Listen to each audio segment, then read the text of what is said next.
All right, for everybody that's seeking to be a leader, I want to let you off the hook. Like, understand that you don't have to always be the smartest person in the room. You know, a lot of times as a leader, we can tend to think that, the responsibility is for us to know everything. Leaders don't have to know everything, so you can be let off the hook with that. With that being said, there may be somebody else that you are leading that may understand the situation a little bit better than you. They may understand, but you don't have to feel the pressure from having to know everything. Sometimes you have to know how to use the smartest person on your team, where they would be effective at, things that they would be better at. So you have to understand things like that. You also have to be willing to, engage in conflict.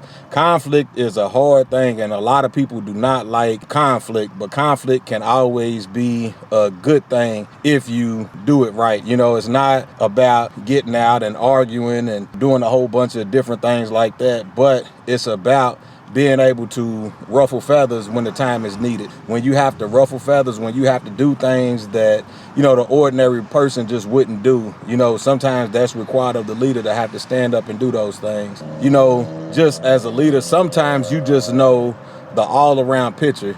Sometimes people can only look at the smaller picture.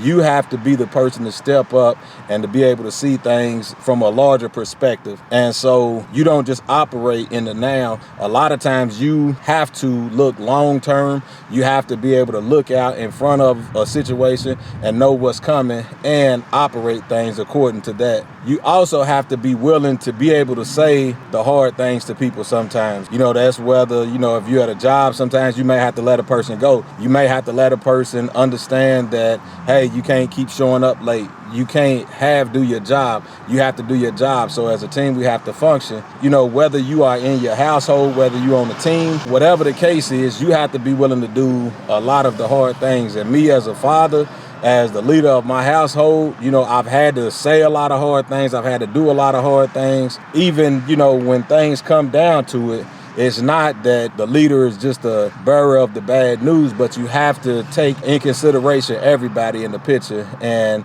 to try to think from the perspective of, making everything work together. And so some people who are not leaders cannot see that or are not willing to do that. So you have to be willing to do that as well. There's probably some other things too, but those are some of the things that were like kind of right on my mind. And so, yeah, I just wanted to voice that and say that to you. But anyway, I'm Damien. If you don't mind, go ahead, like, subscribe, share these videos if you feel like they are helpful. And until the next video, I'm out. Peace.